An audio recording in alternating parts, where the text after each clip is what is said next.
하겠습니다. 참 잘 오셨습니다. 은혜 받읍시다. 날씨가 다시 추워집니다. 추워지는 날씨 가운데 건강하시고 또한 우리 모든 성도님들의 삶 가운데 하나님께서 은혜 부어주시며 또 예배를 사모하여 달려나온 오늘 예배 가운데 하나님께서 크신 은혜 베풀어 주실 줄 믿습니다. 아멘. 우리가 계속해서 하나님의 속성, 사랑에 대한 말씀을 계속해서 함께 나누고 있습니다. 여러분, 목사에게 있어서 가장 큰 고민이 무엇이겠습니까? 어떻게 하면 교회를 더 빨리 부흥을 시켜서 큰 교회로 만들까? 그게 고민이겠습니까? 아니면 어떻게 하면 여기보다 좀 더 좋은 환경, 좀 더 큰 교회에 가서 좀 더 큰 목회를 할까? 어떻게 하면 좋은 데로 옮겨갈 수 있을까? 이게 목회자들의 고민일까요? 아니면 어떻게 하면 좀 더 멋진 설교를 할 수 있을까? 이러한 것들이 사람들이 설교 잘 하시네요 라고 하는 이런 멋진 설교를 하는 게 고민일까요? 만약 이런 고민들을 하고 있다면 그 목사는 좋은 목사가 아닐 겁니다. 나쁜 목사일 거예요. 혹시나 제가 이러한 고민을 하는 것처럼 보일 때가 있으면 여러분들은 저한테 말해 주십시오. 따끔하게 혼을 내주셔서 정신 차리도록 그렇게 해주셔야 됩니다. 목사에게 있어서 고민은 이러한 것이 고민이 아닙니다. 목사에게 있어서 가장 진짜 큰 고민은요, 어떻게 하면 설교를 한 것을 내가 지킬까? 이게 진짜 목사의 고민입니다. 어떻게 하면 진짜 살아있는 설교, 하나님이 나에게 주신 말씀이 내 속에서 진짜 나를 움직인 다음 그 말씀이 나를 통하여 선포되게 할까? 어떻게 하면 하나님의 말씀을 온전히 전하고 함께 온전히 예배할까? 이게 진짜 목회자에게 있어서 가장 큰 고민입니다. 오늘 우리는 하나님의 공유적인 속성 중에 사랑에 대한 말씀을 함께 나누어야 합니다. 그런데 여러분, 아직까지 제가 젊어서일까요? 아직까지 제가 혈기가 많아서일까요? 이 사랑이라는 말씀 앞에 굉장히 큰 부담감이 생기더라고요. 한 주말 동안 말씀을 준비하면서도 내가 사랑을 하지 못하는데 내가 진짜 하나님의 사랑이 무엇인지 가슴 깊이 깨닫고, 그리고 그 사랑으로 인하여 나의 가족들, 나의 동역자들, 그리고 나와 함께하는 사람들을 온전히 사랑하지 못할진데, 이 사랑이라는 말씀, 그리고 하나님이 가지신 속성이지만 우리에게도 허락하신 이 사랑이라는 속성에 대한 말씀을 어떻게 나눌 수 있을까? 한 주간 동안 굉장히 고민이 되고 걱정이 되더라고요. 그러나 하나님께서 세워주신 귀한 말씀을 전하는 자리이니, 그리고 하나님이 말씀을 전하는 권한을 주셨으니 하나님의 말씀으로 알고, 부족하지만 하나님의 말씀을 전함으로 하나님이 가지신 속성, 그러나 우리에게도 주셨던 공유적 속성, 사랑에 대한 말씀을 계속하여 함께 나누고 그 말씀을 통하여 우리 모두가 함께 은혜를 누리기를 소망합니다. 여러분, 우리 하나님은 사랑의 하나님이십니다. 오늘 말씀은 하나님의 공유적 속성 중에서도 두 번째, 사랑에 대한 말씀입니다. 이 사랑이라는 말을 사전에서 찾아봤어요. 그랬더니 사전에서는 이렇게 말하고 있습니다. 어떤 사람이나 존재를 몹시 아끼고 귀중히 여기는 마음 또는 그런 일이라고 이야기하고 있습니다. 여러분, 사랑이라고 하는 게, 이제까지는 사랑이라고 하면 주체를 누구로 봤습니까? 누가 사랑이라고 하면 그 주체가 누구인 것처럼 느껴졌어요. 나인 것처럼 느껴졌습니다. 내가 사랑하고, 내가 사랑을 느끼고, 이렇게 사랑이라는 단어의 주체가 나인 것처럼 느꼈는데, 사전에서도요, 사전적인 의미에서도 보니까 그게 아닙니다. 사랑은 누구를 위한 거라며? 상대방을 위한 것입니다. 사랑이란 내가 좋은 것이 아니라 상대방이 좋은 것입니다. 그 사람을 몹시 아끼고 위하는 마음, 무언가를 해주고 싶은 마음, 그 사람을 위하여 무언가 희생하는 마음, 때로는 그 일이 힘들고 어렵고 괴로워도 그렇게 하는 것, 이것이 사랑이라고 사전도 이야기하고 있다. 어떤 집에 아빠와 엄마와 7살 난 아들과 5살 난 딸이 함께 살고 있었답니다. 그런데 어느 날 아빠가 7살 난 아들과 5살 난 딸만을 데리고 나지막한 산에 등산을 가보자, 아이들을 데리고 소풍을 가보자 길을 떠났는데 그만 가던 중에 교통사고가 나서 크게 다치고 말았습니다. 그 중에서 7살 난 아들이 너무 심하게 다쳐서 수술을 해야 되었습니다. 응급실로 옮긴 다음 수술을 진행하는 중에 의사가 갑자기 뛰쳐나와 이야기합니다. 피가 모자랍니다. 빨리 수혈을 해야 되는데 보았더니 아이의 피가 혈액형이 특이한 혈액형인데 혹시 맞는 사람이 누가 없나요? 라고 이야기했을 때 아빠의 머릿속에 금방 떠오르는 게 7살 난 아들의 동생 5살 난 딸, 두 번째 딸이 오빠와 똑같은 혈액형인 것이 생각이 나서 아이에게 5살 난 아주 자그마한 아이를 붙들고 이야기했습니다. 얘야, 지금 오빠가 몹시 아프단다. 혹시 너 피를 오빠에게 좀 수혈 이러면 애가 알아듣겠으면 옮겨줄 수 있겠니? 오빠에게 피를 좀 나눠줄 수 있겠니? 라고 이야기했더니 이 5살 난 딸아이가 한참을 고민을 합니다. 그러더니 고개를 끄덕끄덕하고 알겠어요 라고 이야기를 하더랍니다. 그래서 아이의 5살 난 딸의 피를 뽑아 오빠에게 옮겨주어 수술이 아주 성공적으로 끝이 났다고 합니다. 수술이 끝난 다음 아빠는 5살 난 딸아이에게 가서 이렇게 얘기했습니다.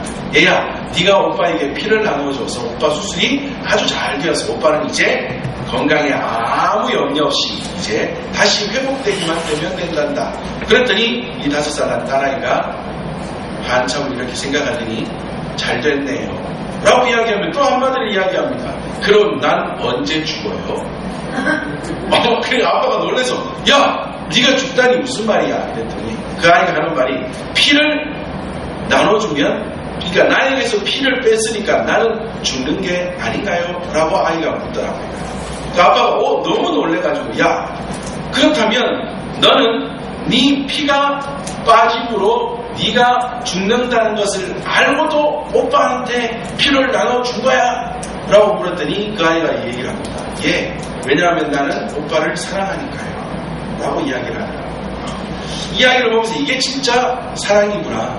내가 희생이 되어도 나에게서 중요한 것이 없어져도 상대를 위한, 그 사람을 살릴 수 있는 그것을 행하는 것, 이것이 진짜 사랑이구나 하는 것을 제가 이야기를 보면서 함께 깨달았습니다. 여러분, 영어의 사랑을 영어로 하면 뭐예요? 러브가 됩니다. 그런데 이 러브라는 단어가요, 원래는 라틴어 루벳이라는 단어에서 유래되었다고 합니다. 그런데 이 루벳이라고 하는 단어는 즐겁게 하다, 그러니까 상대를 즐겁게 하다, 좋게 해주다 라는 그러한 뜻을 가지고 있다고 합니다.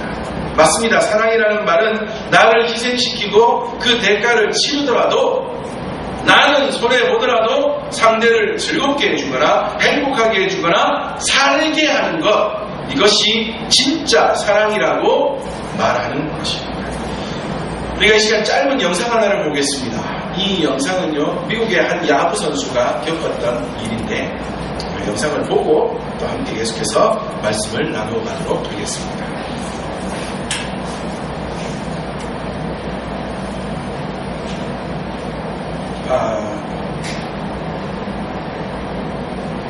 저걸 다시 안 열었죠.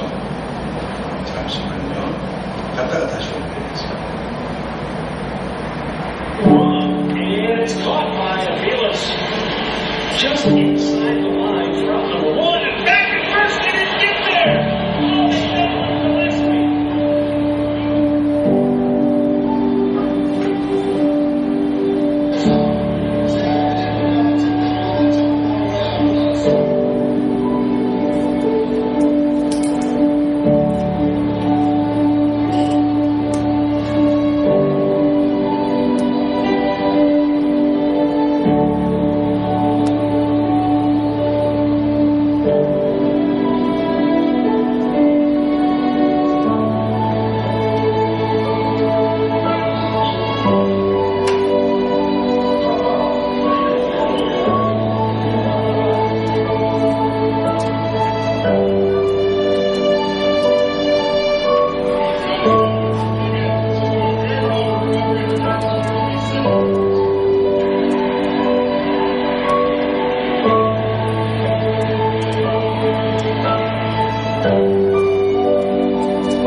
그런 생각을 했습니다.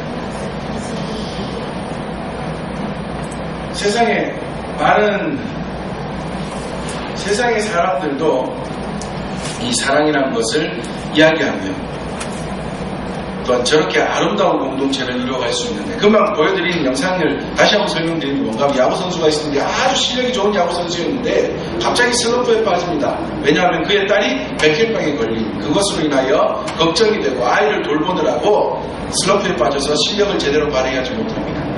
그때 제가 이 영상을 보면서 그런 생각을 했어요. 만약에 우리나라 야구 구단이라면 어떻게 했을까? 잘랐을 겁니다. 당신 실력이 떨어졌으니 끝! 나가라고 이야기했을 거예요. 그런데 저 사람이 속한 야구팀에서는 어떻게 했다고요? 특별 휴가를 주어 딸아이를 돌보고 와.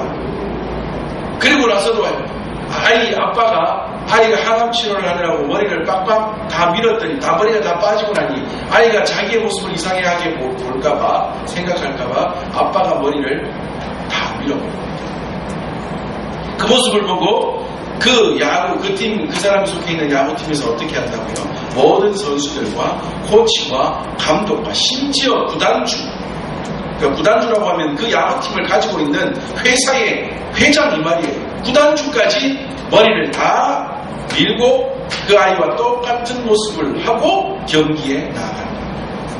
그 모습을 보면서 이게 진짜 사랑의 공동체가 아닐까. 세상에 또 이런 아름다운 마음을 가진 공동체가 어디에 있을까? 사랑은 이것입니다. 사랑은 저것입니다. 이렇게 하는 게 사랑이에요. 저렇게 하는 게 사랑이에요. 아무리 설명해봐야 이들의 모습, 저 모습보다 더 나은 설명은 없는 거예요. 머리를 깎으면 좀 못해 보이고 그럴 수도 있지만 그 모든 희생을 감수하고라도 그 아이의 마음이 되어 그 아이를 즐겁게 해주기 위하여, 그 아이를 행복하게 해주기 위하여 야구팀 전체, 아니 구단 전체가 같은 마음을 가지고 한 행동을 할 수 있었다는 것, 이게 진짜 사랑의 마음인 것 같습니다. 오늘 이 하나님의 공주적 속성 사랑에 대한 말씀을 준비하면서 우리가 신학적으로, 우리가 성경적으로 사랑에 대해서 좀 더 알아가는 것, 그것이 중요한 게 아니라 진짜 중요한 것은 이 사랑의 마음을 우리가 함께 가져 우리 공동체가 사랑의 공동체가 되는 것, 이게 진짜 중요한 것이라는 것을 다시 한번 생각하게 되었습니다. 오늘 짧은 시간이지만 이 사랑에 대한 말씀을 함께 나누면서 우리가 사랑에 대한, 하나님의 속성에 대한, 하나님의 어떠한 신학적인 의미에 대한 것을 더 알아가는 시간이 아니라 그것을 알므로 인하여 내 마음속에, 그리고 또한 우리 공동체 가운데 하나님이 주신 진짜 사랑의 마음이 넘쳐나는 은혜의 시간이 되시기를 다시 한번 주님의 이름으로 축복합니다. 네. 자, 여러분, 우리가 말하고 있는, 제가 말씀드린 이 사랑이라는 말은 세상에서 말하기를 내가 좋은 것이 아니라 상대를 좋게 하는 것이고, 나를 희생시켜 그를 더욱더 행복하게 하는 것이 사랑이라고 말하고 있다고 말씀을 드렸습니다. 자, 그런데 여러분, 솔직히 말씀을 드리면 저 야구팀의 모든 사람들이 희생했던 희생보다 세상에 많은 사람들이 말하는, 그래, 사랑을 위하여 희생한 부모나 사랑을 위하여 희생한 연인이나 사랑을 위하여 희생한 사람들의 이야기가 여기 있다라고 아무리 많은 사람들이 그 이야기를 해준들, 진짜 사랑에 대한, 사랑을 실천한 이 이야기 앞에서는 아무것도 아닙니다. 누구의 이야기인가 하면 바로 우리 하나님의 이야기입니다. 바로 대표적인 이야기는 하나님이 우리를 위하여 행하여 주신 사랑입니다. 요한일서 4장 8절 말씀에 사랑하지 아니하는 자는 하나님을 알지 못하나니 이는 하나님은 사랑이시니라 말씀하고 있습니다. 여러분, 하나님은 사랑이시다라는 이 말은 동사적인 의미로는요, 물론 하나님이 사랑하신다, 하나님은 사랑을 잘 하신다라는 의미도 있지만, 명사적인 의미로는 하나님 그 자체가 사랑이다라는 뜻입니다. 무슨 말씀인가 하면, 우리 하나님이요, 사랑이 있었는데, 사랑이라는 것이 원래 이 땅 가운데 존재했었는데, 그 사랑에 있어서 1등 가는 분이 우리 하나님입니다. 하나님은 사랑을 잘 하십니다 라는 의미가 아니라. 그럼 무슨 말이냐? 사랑 자체도 하나님이 어떻게 하셨다고요? 창조하셨다는 겁니다. 하나님이 만드셨다는 것입니다. 그리고 사랑 그 자체가 누구라는 거예요? 하나님이시라는 말이에요. 이게 조금 어려운 의미일 수는 있습니다.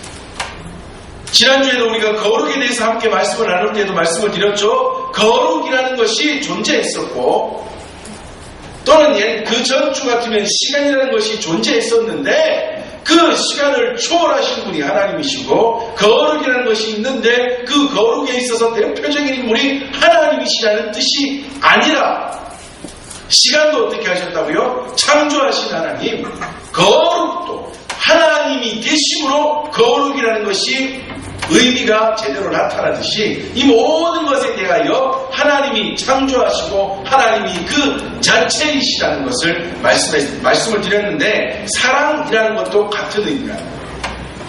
사랑이 존재했었는데 하나님이 사랑을 잘 실천하셨다가 아니라 뭐라고요? 사랑조차도 하나님이 창조하시고 하나님 자체가 사랑이시라는 말씀입니다. 속성적인 의미에서 사랑의 하나님이라는 말은 사랑을 잘 하시는 하나님이 아니라 사랑의 창조자이시며 사랑 그 자체가 하나님이시라는 말입니다.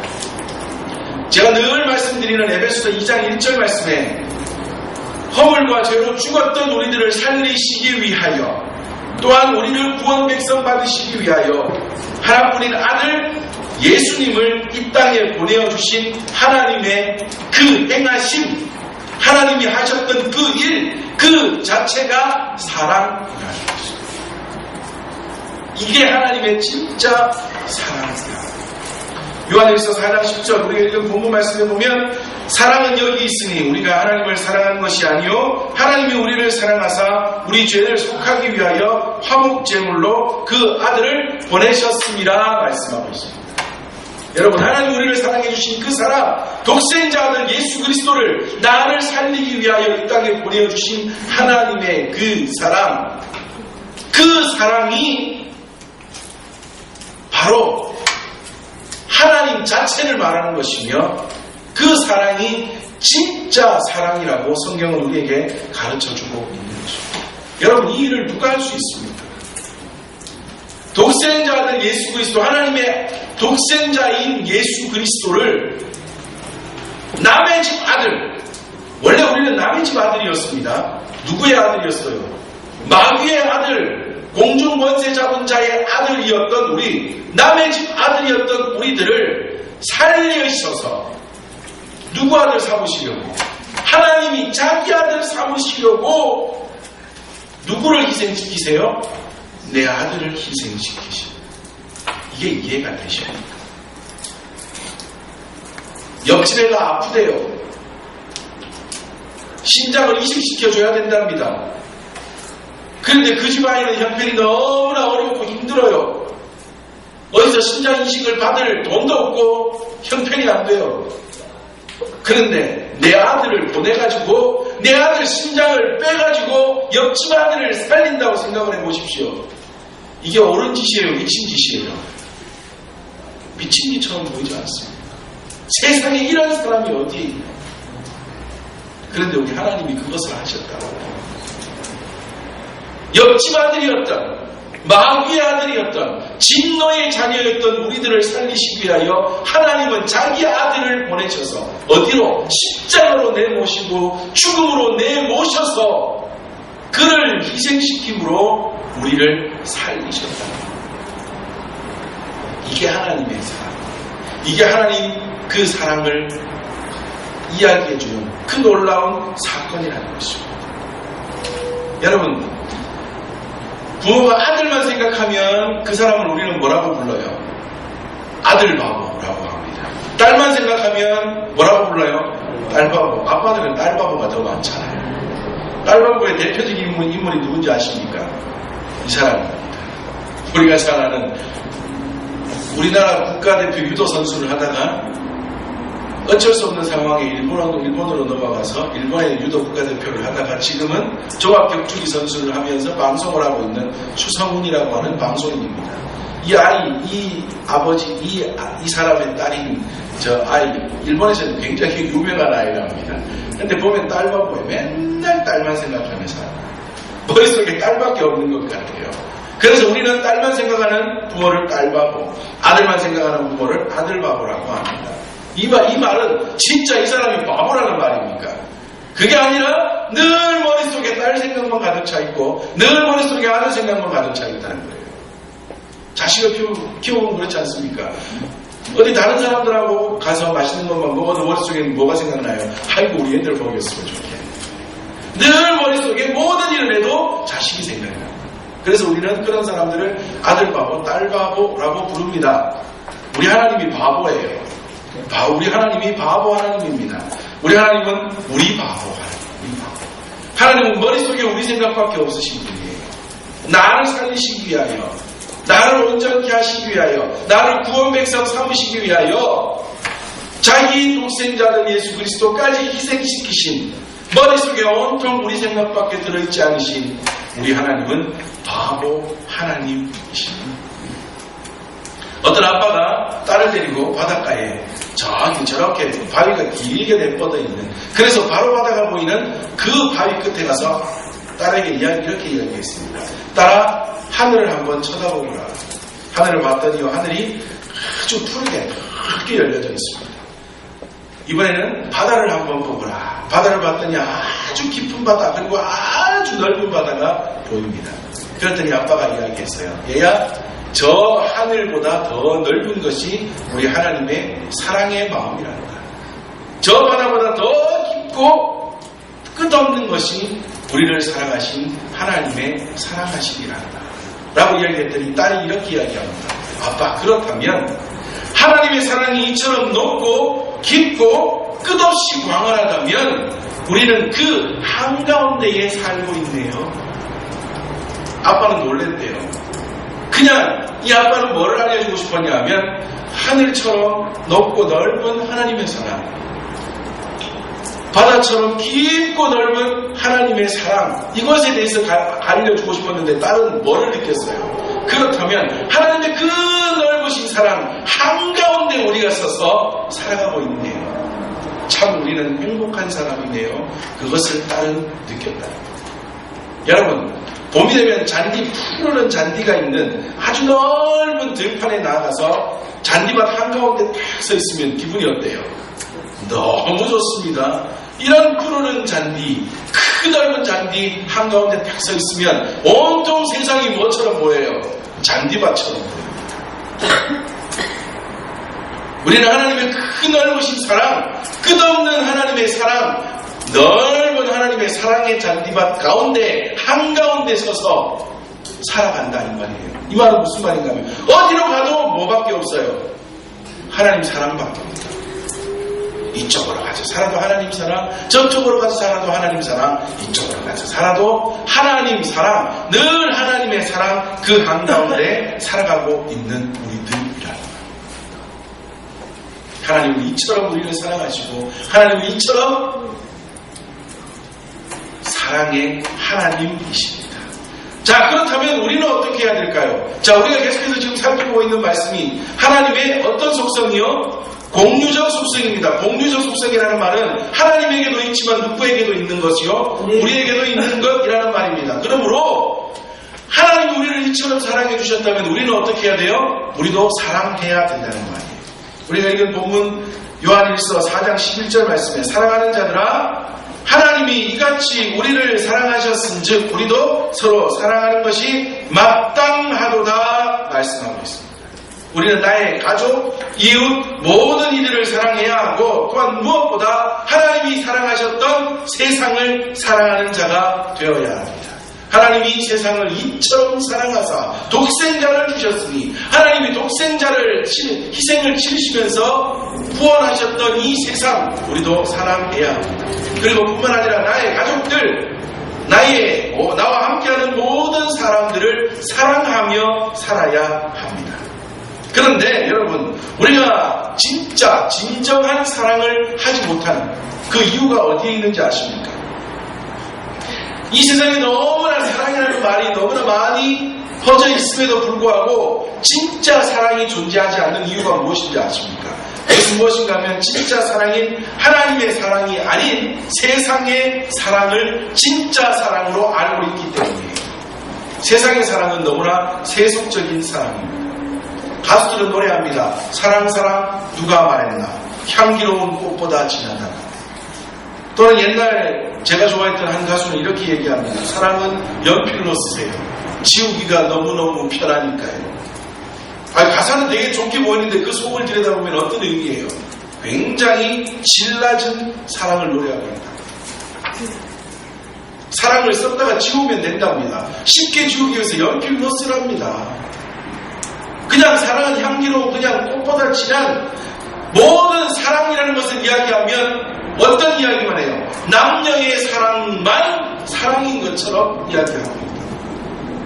이렇게 요즘의 현대의 사랑은 굉장히 질라져버린 사랑으로 바뀌어버리고 말았습니다. 그런데 원래 사랑이라는 말은 이런 의미가 아니었답니다. 고대 그리스의 사랑을 의미하는 단어가요, 에로스라는 단어였답니다. 그런데 이 에로스라는 단어는요, 원래는 남녀의 사랑뿐 아니라 좋은 것, 그리고 아름다운 것, 모든 좋은 것, 모든 아름다운 것에 대한 동경하는 마음, 이것을 사랑, 에로스라고 이야기했답니다. 그래서 플라톤은 이런 얘기를 했대요. 좋고 아름다운 것을 향한 에로스 덕분에 사람들은 이상을 향한 욕구가 생기며 출산의 고통을 감수할 수 있고 고차원적인 정신활동을 할 수 있다. 쉽게 얘기하면 이 에로스라는 넓은 의미의 이 사랑 덕분에 사람은 온전하게 살아갈 수 있게 되었다라고 플라톤이 이야기했다는 겁니다. 그런데도 이 세상은 사랑은 이러한 의미가 아니라 질 낮은 사랑을 이야기하고 그것이 진짜 사랑인 것처럼 우리에게 말하고 있다는 것입니다.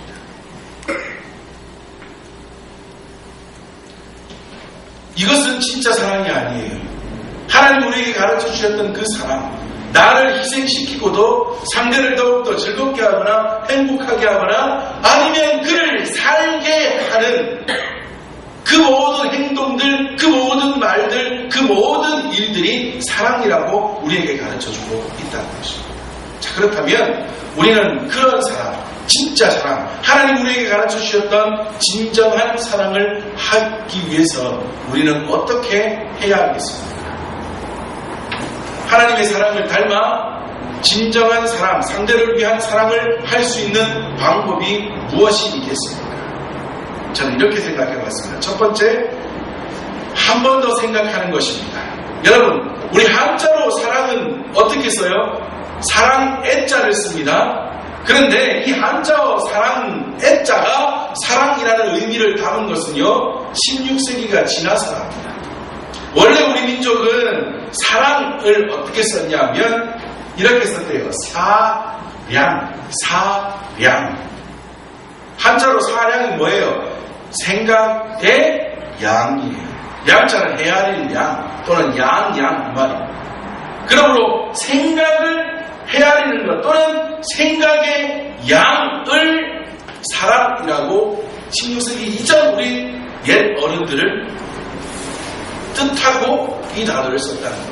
다시 말하면 그들은 사랑을 뭐를 사랑이라고 생각했다고요? 많이 생각하는 것. 한 번 더 생각하는 것, 그것을 옛 어른들은 사랑이라고 생각했다.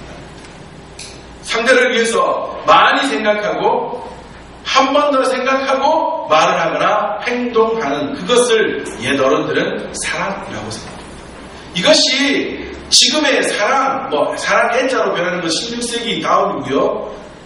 진짜 남녀의 사랑이 사랑이라고 우리나라에 처음 등장하게 된 것은 아마도 1920년 나도양의 소설 청춘이라는 소설이 나온 다음부터라고 합니다. 그전에는 사랑 애자를 써도 사랑이라는 단어를 써도 이것이 남녀의 사랑이라고 생각하지 않았습니다. 그런데 1920년 나도양의 소설이 나온 다음부터 남녀에게 사랑을 사랑이라고 말하기 시작했고 이것이 지금 현대에 와서는 너무나 질이 낮은 의미로 퇴색해버린 거예요. 진짜 사랑은 뭐라고요? 하나님 우리에게 주신 그 마음을 따라서 상대를 위하는 그것이 진짜 사랑일진데 이것을 온전하게 할 수 있는 첫 번째 방법은 뭐라고요? 한 번 더 생각하는 거죠. 많이 생각하고 말하고 많이 생각하고 행동하고 많이 생각하고 어떤 일을 이루어가는 것 이것이 진짜 사랑을 이룰 수 있는 방법입니다. 두 번째는 뭐겠습니까? 나보다 남을 낮게 여기는 것입니다. 빌립보서 2장 3절 말씀에 아무 일에든지 다툼이나 허영으로 하지 말고 오직 겸손한 마음으로 각각 자기보다 남을 낮게 여기고 라고 말씀하고 있습니다. 성경은 우리에게 남을 어떻게 하라고요? 낮게 여기라고 요구합니다. 상대가 어떠한 모습이든 상대는 나보다 어떤 사람이라고요? 나은 사람이라고 인정하고 그와 함께 아름다운 공동체를 이루어가라고 성경은 우리에게 요구합니다. 그런데 우리는 어떻게 해요? 우리는 상대를 어떻게 봐요? 낮게 본다. 낮게 보는 시옷이 아니라 낮게 보는 지읒 박식으로 살아가는 우리들입니다. 그래서 하나님은 우리에게 그 모습이 아니다라고 우리에게 말씀하는 것입니다. 로마서 13장 9절 말씀에 가늠하지 말라, 살인하지 말라, 도적질하지 말라, 탐내지 말라 한 것과 그 외에 다른 계명이 있을지라도 내 이웃을 내 자신과 같이 사랑하라 하신 그 말씀 가운데 다 들었느니라 말씀합니다. 이게 무슨 말씀인가 하면 가늠하지 말라, 살인하지 말라, 도둑질하지 말라, 탐내지 말라 이런 모든 계명과 다른 모든 계명들이 있는데 이 모든 계명들이 어디에 다 들어있다는 말이에요? 내 이웃을 내 몸과 같이 사랑하라 말씀하는 그 속에 다 들어있다. 그러므로 제일 중요한 하나님이 말씀하신 제일 중요한 계명은 뭐예요? 내 이웃을 내 몸과 같이 사랑하라. 이것 앞에는 물론 하나님을 사랑하라 그 마음으로 내 이웃을 내 몸과 같이 사랑하라 라는 말씀이지만 하나님이 우리에게 주시는 말씀 중에 가장 중요한 말씀은 내 이웃을 내 몸과 같이 사랑하라. 다른 이들을 너보다 낮게 여기며 살아라 말씀합니다. 우리가 사랑하지 못하는 이유가 무엇인가 하면 내가 보는 사람, 내가 만나는 사람들이 어떻게 보인다는 거예요? 나보다 낮게 여겨지니까 그 사람을 사랑하지 못하는 것입니다. 그러나 그 사람이 나보다 낫다, 나보다 나은 사람이라고 생각하고 인정하기 시작하면 그 사람을 사랑할 수 있고 함께 아름다운 공동체를 이루어 갈 수 있다는 것입니다. 이게 참 어려웁니다. 그러나 우리는 이것을 실천해 가야 하는 것입니다. 세 번째로 또한 우리가 하나님의 마음을 따라 온전히 사랑할 수 있는 방법이 상대방의 말을 많이 들어주는 것입니다. 함께 살면서 말을 들어주는 것 참 중요한 것입니다. 그런데 이 현대의 시대는 너무나 많은 소리들이 있어서요. 말을 들어주는 게 참 힘이 듭니다. 딱 내게 필요한 말만 들으며 살아갔으면 좋겠는데 우리는 많은 소리를 듣고 많은 말들을 들으며 살아가야 합니다. 그래서 그 너무나 많은 소리들이 때로는 우리를 힘겹게 할 때도 있다. 그러나 그것은 사랑이 아닙니다. 힘겨울지라도 상대의 말을 많이 들어주는 것, 그것이 사랑의 시작이라고 말씀하고 있습니다. 여러분, 예수님이 병자들을 고치실 때요, 예수님이 병자들을 고치실 때 보면 제일 먼저 하셨던 일이 뭔지 아십니까? 예수님이 병자들을 만나고 또는 예수님이 많은 사람들을 만나신 다음 행하셨던 첫 번째 일이 뭔지 아십니까? 들어주는 거예요. 병자들이 나사렛 예수여 라고 부를 때 그것을 들으십니다. 또는 내가 왜 아픈지를 설명할 때 예수님은 그것을 들으십니다. 왜 괴로움을 당하고 있는지 말할 때 예수님은 그것을 듣는 것부터 하십니다. 예수님이 그것 안 들으신다고 그 사람들 못 고치셨을까요? 아니에요. 예수님이 이미 그가 왜 아프고 어디 아프고 어떻게 하면 고칠 수 있는지 다 아시는 분이었다고요. 그럼에도 불구하고 예수님은 뭐부터 하셨다고요? 듣는 것부터 하십니다. 들어주시고 그리고 그를 고쳐주시고 구원해주십니다. 예수님도 잘 들으시는 분이었습니다. 그리고 이것이 진짜 사랑의 모습 중에 하나입니다. 그런데 정말 힘들어요. 정말 힘듭니다. 듣는 것도 힘듭니다. 저도요, 주중에는 교회에 있으면 어떨 때는 아무 소리, 하루 종일 혼자 있으니까요, 아무 소리도 안 듣고 혼자 그냥 성경 보고 혼자 컴퓨터에서 설교문 찾고 설교문 치고 하는 행동들을 합니다. 하루 종일 아무 소리도 안 들었음에도 불구하고 저녁에 집에 들어가면요, 그냥 아무 소리도 안 듣고 가만히 있었으면 좋겠어요. 물론 혼자 하루 종일 그렇게 있다가 지쳐서 그런 것도 있겠지만, 막 집에 들어가면 어떨 때는 저희 둘째가 얼마나 말이 많습니까? 밥 먹고 자는 시간에는 입이 닫히질 않습니다. 항상 쪼갈쪼갈 어떨 때는 얘 옆에서 이렇게 얘기 듣고 있다 보면 갑자기 머리가 아파요. 아이 때문에 소리가 그렇죠. 거기다가 또 집사람도 하루 종일 혼자 있거나 또는 일하러 갔다 온 다음에 하루 어떻게 지냈는지 얘기하고 싶어서 얘기하죠.